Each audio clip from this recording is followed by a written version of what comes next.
the 10 key ingredients in creating and telling a story. My name is Alex Glod, and I am the creator of the storytelling card game, Let Me Tell You a Story. And I brought you to this hangout to share with you 10 key ingredients that we also use in this game, and which I believe are vital in creating and telling a story. Um, as I said, I would have loved to first start with who is in the house, but since we are having a bit of technical difficulty because of that, I would say that we will have to skip this side. I'm honestly very sorry for it because I would have loved to connect with you and see who has been online. But surely until the next hangout, we will have that covered. A few disclaimers that I would love to note regarding the following hour that we will spend together. First of all, this presentation would outline 10 key ingredients for creating and telling stories. And I must be clear, they do not represent the absolute truth, and they are not the only ingredients used in storytelling. Surely you will find from other people different ideas, different ways of appreciating how storytelling is done, how stories are made. And I would encourage you to understand that the objective of this presentation is to introduce you to a basic understanding of how stories can be made and told. Use this as a presentation as a source of inspiration rather than a space for debate whether we are on the right track or if we are in the same line of thought with other thinkers regarding how to create stories, scripts, or even books.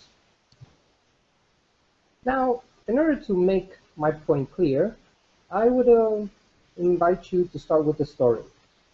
So, 2 centuries ago, while walking on the edge of the Mississippi, Mark Twain had a moment of reflection. He was thinking about the world in which he was living and seeing the inconsistencies in society, the problems with authority, the problems of rivalries, discrimination, racism, and seeing many of the problems that the culture in which he lives faces. And somehow, he feels the need to send out a message, to the ones that are already parents, but also even to young teenagers to say, I would love to give them a message that this is not how the world should be. Because the way we are leading the world today is not having good effects on many people. So he decides, with this idea in mind, to write a book, to write a story. Now, where will he put this story? In what time frame or what setting will this story take place? Well, it will be in the middle of America, in a regular village environment, a place where you will find exactly these problems being having taken place. And as a geographical coordinate, the Mississippi River and the cities that are around its delta. And he thinks of, okay, I have would be the time in which I would love to have my story, and I'm thinking, who shall be the main portrayer? And then Mr. Huckleberry Finn comes to his mind, a young little lad who has a really quick mind, and he thinks he is smart, and he runs around with people and has his own ideas, and he likes to travel, he wants to explore. So he uses him as a vehicle through which a fresh mind, a witty mind, would discover the society and see his own reactions to how the world is. But we're not going to focus only on him. We're going to put more characters. For example, one of a slave, since he's one of the people that will kind of portray how the problem of slavery and discrimination affects that society. So he will be a main portrayer and mirror of how that affects him and his own life. Of course, we're going to put some other characters as well. Some of these, like the Duke and the King, people that try to, smuggle you of everything. They try to riddle you, and that is another thing that he discovers in society. So he decides to use them as the portrayal of that problem. And in this story, Mark Twain thinks, look, I would like to see the change of this child as he goes through many experiences, traveling around the Mississippi, with this slave and to see how that will change his perception, interact with many other people. But his story will not be just about that. He will want to make sure that he satirizes society through different perspectives, either by seeing how they used to set a boundary between white and black, how Huckleberry Finn dealt with great problems when it came to the authority of his father, and also seeing the likes of the Duke and the King who like to stretch and make fun of other people and smuggle them of all their money. In short, this is how you create, these are the first ingredients to creating a story. Now I outline them specifically to kind of use the story as a reference. So the story starts with the point. That is the key element that starts before you start even thinking about anything else. You know that you are living in a time and you are seeing something that is happening and you want to send out a message. There are a few people that you want to appeal to. You want to transmit a certain idea. And this idea is somehow similar to the feeling you wish that the one who reads or listens to your story will have at the end of it. So it will be your main driver as you go later into constructing the story.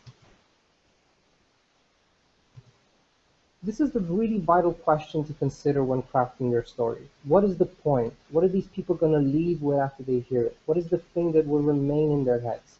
If you build a story well around the point, people will be hooked on it.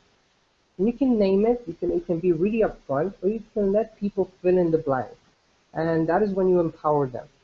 And probably it will not happen for most of us in the first stories we say, but as we set this objective for ourselves, surely you can achieve that later on. After the point is quite settled, you think of the setting. Where does the story take place? And you need to put some work in the context or in the various contexts in which everything takes place. The environment is key, and it's not just for you to show off your vocabulary or your ability to describe. It's there to mirror the characters and to connect with the places in which your audiences also lives. The story of Huckleberry Finn was written in the time of the America that was 20 years before its publishing, so it was still very familiar to most of the people who read it. And it wasn't just about, okay, it's in a remote city, a remote place. The setting itself, both on the geographical level and on the same side, the social level, had so much to say about the story. I know you can dream of so many beautiful landscapes, but in the end, what's the use of a 20-kilometer waterfall if no one can create that image in their heads and relate to it as well? So if you're ever thinking, how should I describe the setting? How can I make this image clearer? Try to enter this world as a little baby and ask yourself, what is this?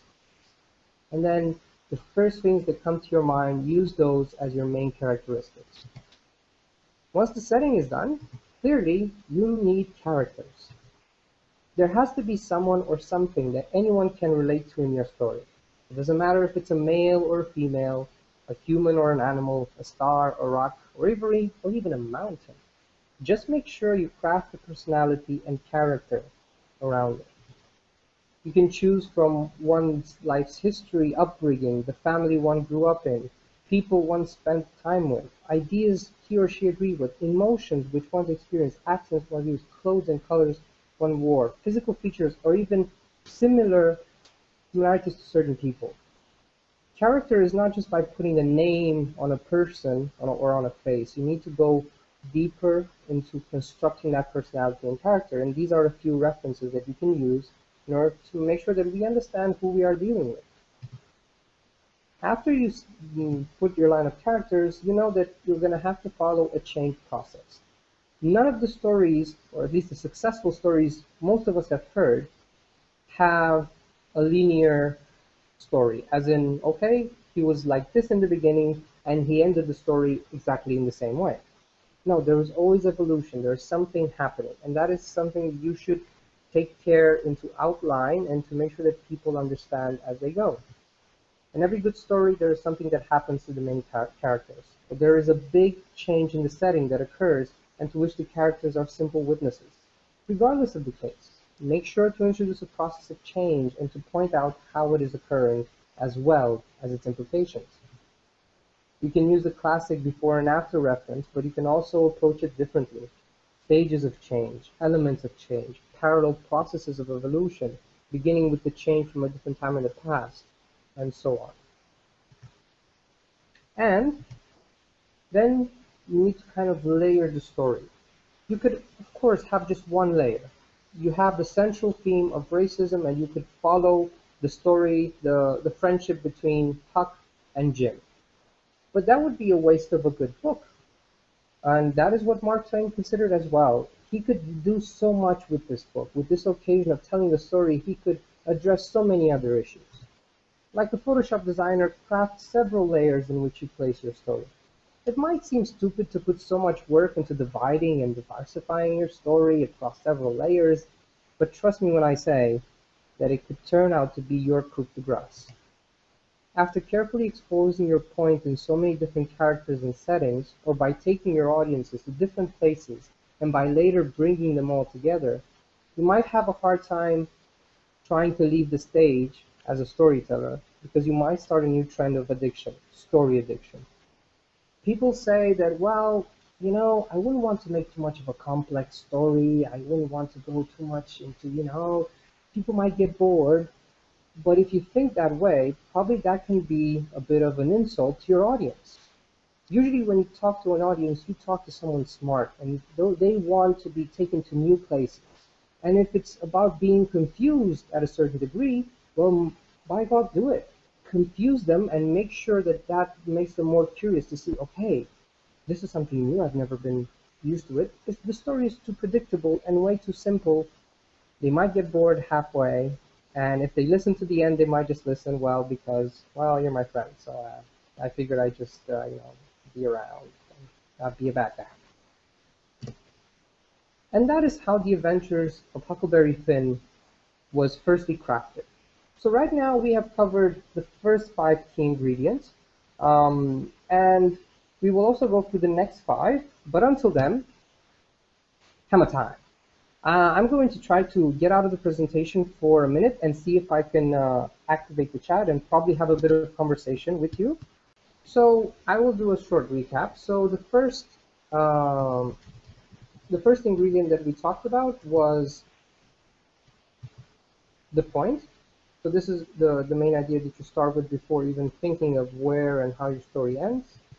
Then you have your setting, the place and time where the story is happening. Then you have your characters, your main portrayers of the whole story. You have your change process that you're looking to see, to outline through the life of the character or for something happening in the setting, and layers to make sure that if you want to really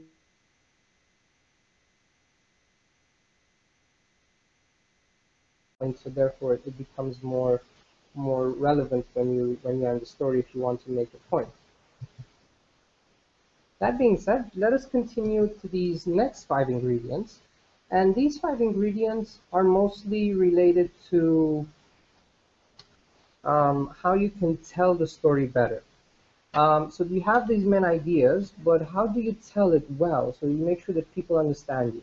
Now, this applies both in how you write it, if it's a written story, or how you tell it as a storyteller, depending the case. So, first one is aesthetics. If you have ever read a book from the Ernest Hemingway, you will discover that kind of element. He always starts every scene with detailing on how everything looks around him. And that is very important to use because most of us are visual, and that is why we love books more than movie adaptations of the books. Because good books stimulate our imagination, and therefore we create our own images in our heads. So paint beautiful images in our mind, not just of the natural landscapes or of the high-class bars in which the story takes place. Paint the image of the characters as well. They don't have to be symmetrical. Just make sure that it all fits perfectly in the whole mix. Surely you will have bad guys and scary settings, but just make sure not to be sloppy about it. Just because you might not agree with the character, don't denigrate him.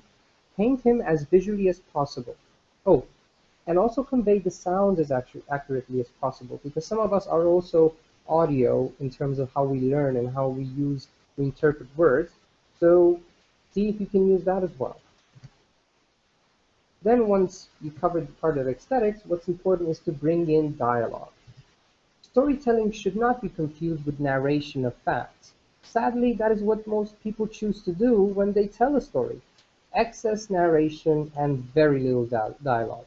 And that's a big pity, because dialogue is the platform for building characters, settings, intrigue, and emotions.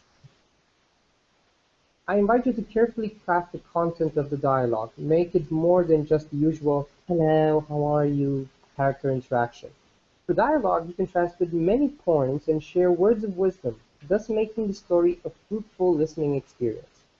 In the case of Huckleberry Finn, it's interesting to observe the dialogue between Jim and Huck. The way they talk about themselves and their emotions, what they've been dealing with, that gives you a better understanding of both of the characters, and think of how that magic would be lost if you try to describe it. After dialogue, it's important to bring in emotion, because usually that's what stories are about. They're emotional. Because you talk about grief, you talk about happiness, you talk about challenge, you talk about victory, you talk about sadness, you talk about smiling, you talk about love, you talk about suffering. This is why we read stories, because they appeal to our emotions and they remind us to make space for it to come in our lives.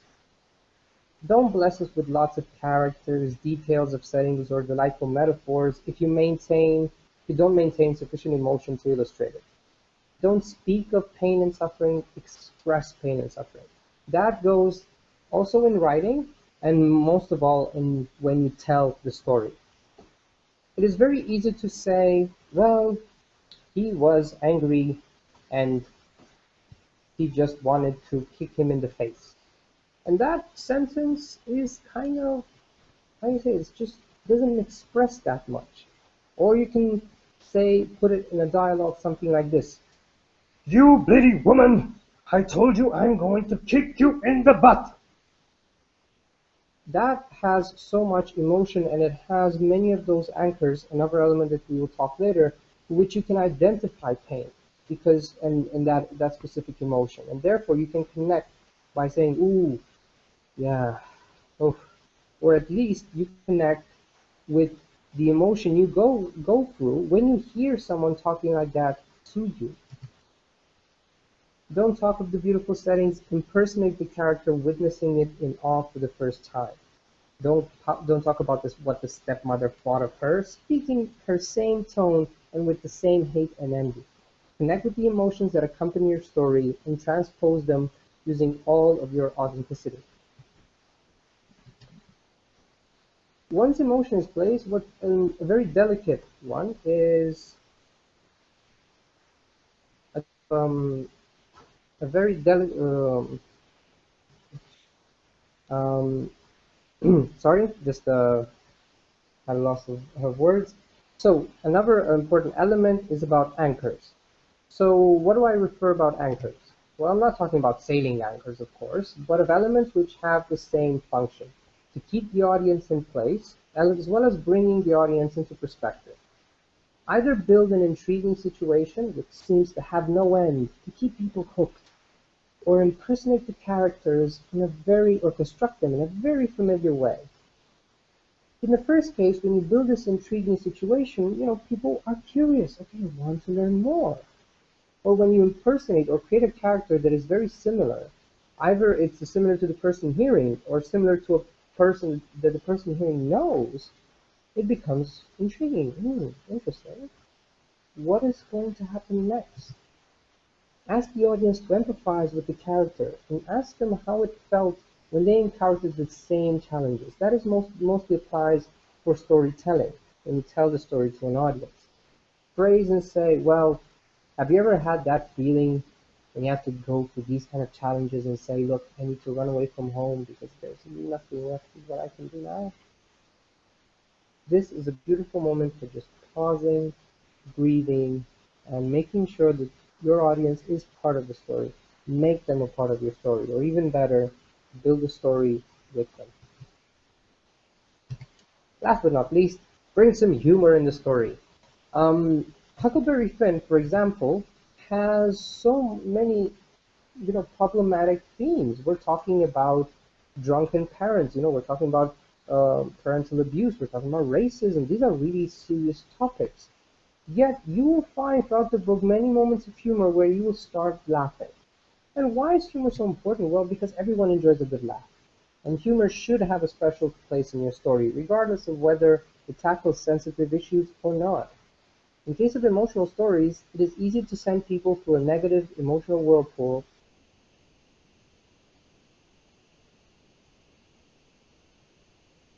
For complex stories, humor can make them easier to follow. Remember, listening to a story must be as an enjoyable experience, as well as reading it, since you are hoping that this valuable story will be told to other people afterwards. And usually when you are reading something important, there's humor, there's something that emotionally kind of brings you up, surely that will be something that will be stuck in your head and you'll go to other friends and say, hey, I got a cool story for you. So, I will have like a bit of, if you have any questions or if you have any opinions on that, I'm more than willing to have them. And in the meantime, I have received a few of your questions, and I would like to address one of them. One question is from Robert, and his question is as following. Can I have some tips to organize a story? If I'm too creative and can't place the Legos very well on paper. Okay, well, there are many ways in which you can organize the story, but then I think that the creative side of you should not be somehow viewed as a bad thing. On the contrary, I would see that as a good thing. So to give an example, you can have the usual beginning, which is kind of a description of the setting and of the character, kind of sets the scene for the story, prepares it, and usually it's a very familiar context, it's all good, everything is quite okay. Then you bring the moment of conflict, when something is disrupted all of a sudden.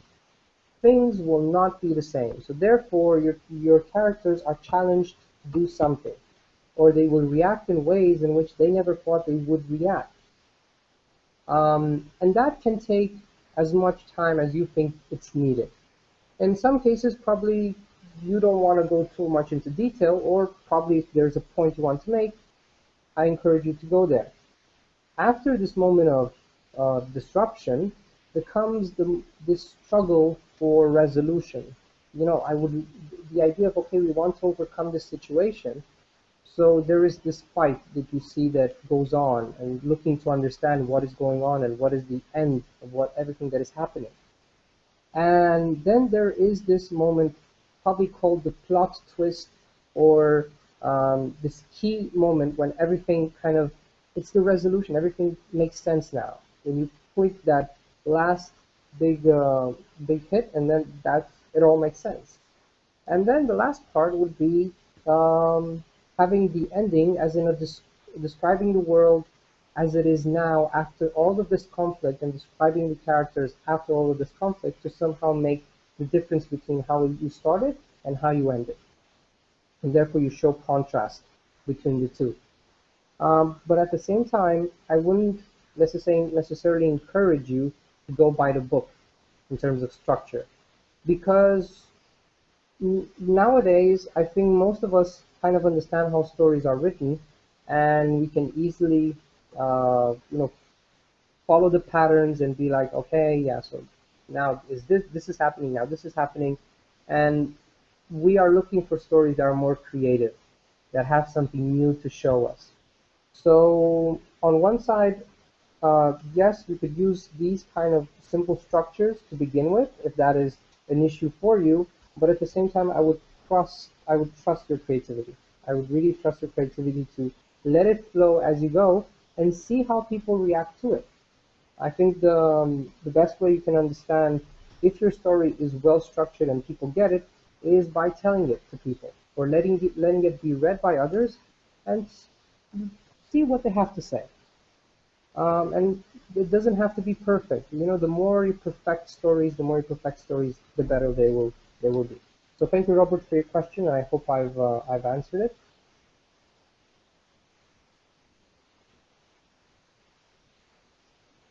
Okay.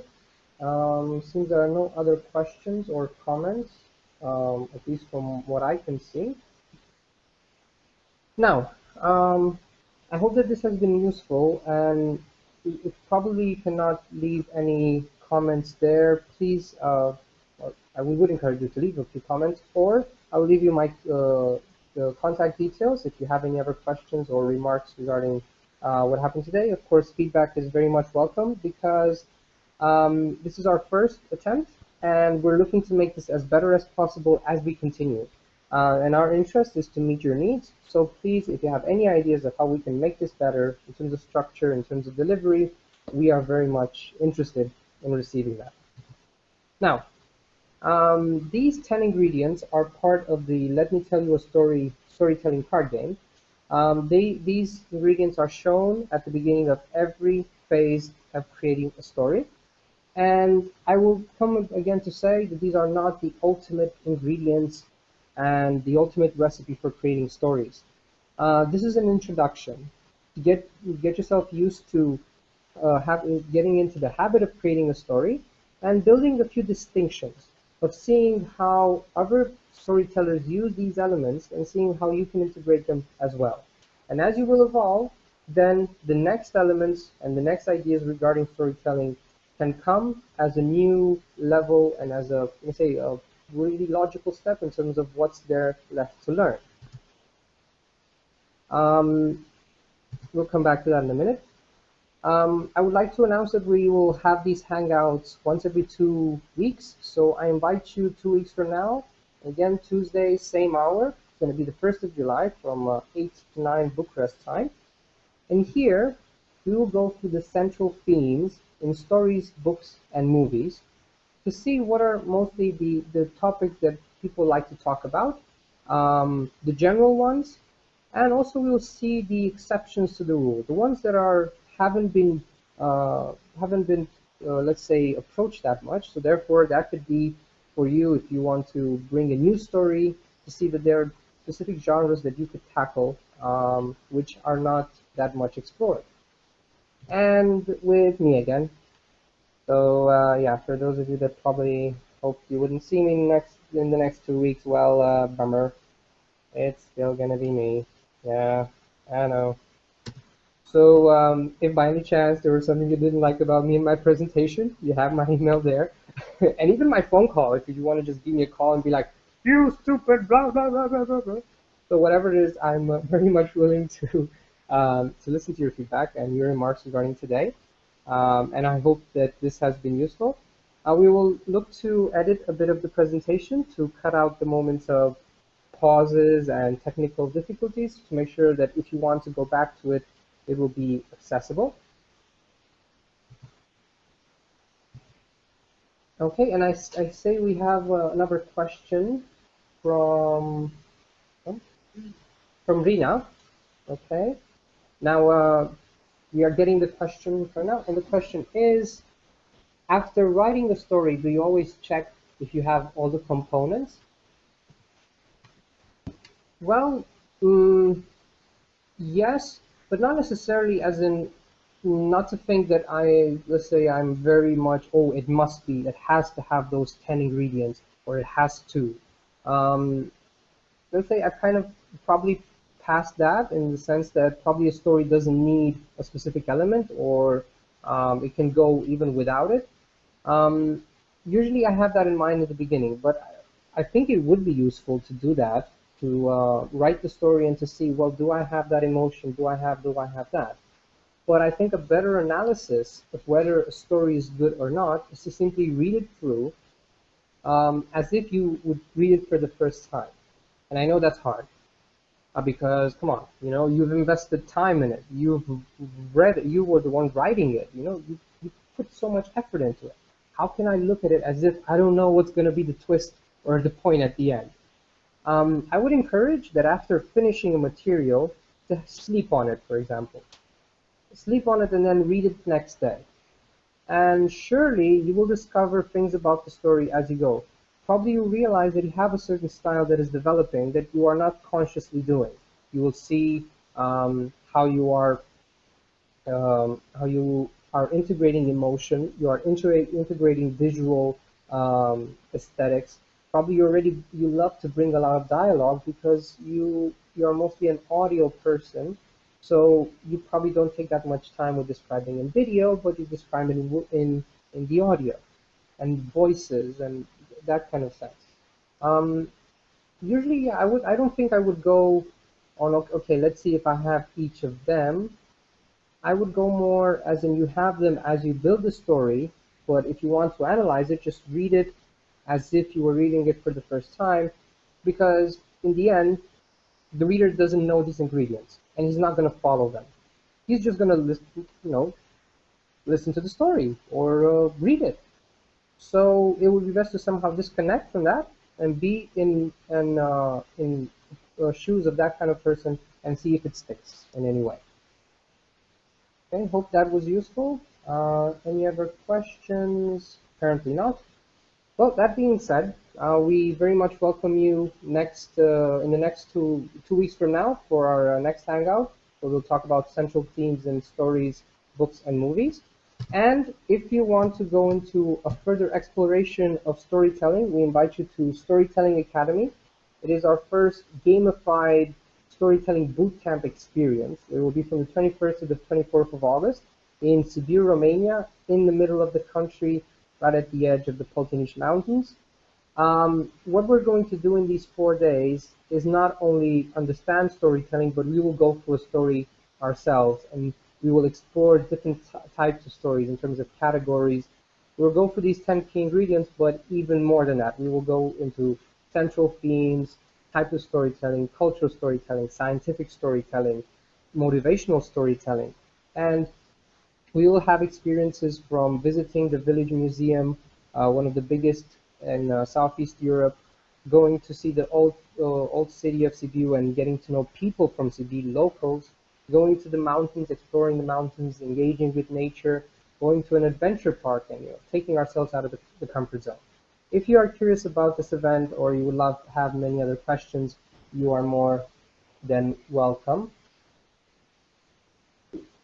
Okay, and as I see that right before now, I will have a new question from Rafaela. After writing the story, what's the next step in order to get it out to the world? Well, that I think is the object of another hangout in itself, which I think is related to publishing or how to make a story spread, and that would be a quite extensive topic. But I think the first step that I would give, and probably we'll see if this is something that most people are interested, we can discuss about this in more detail. So regarding this, the first step would be to have your peer group read the story. As many friends as possible, give them the handout or give them, print the book somewhere or just give it in A4 papers and have them read it. And if they are hooked, definitely they will be the tribe of people that would recommend you to their friends.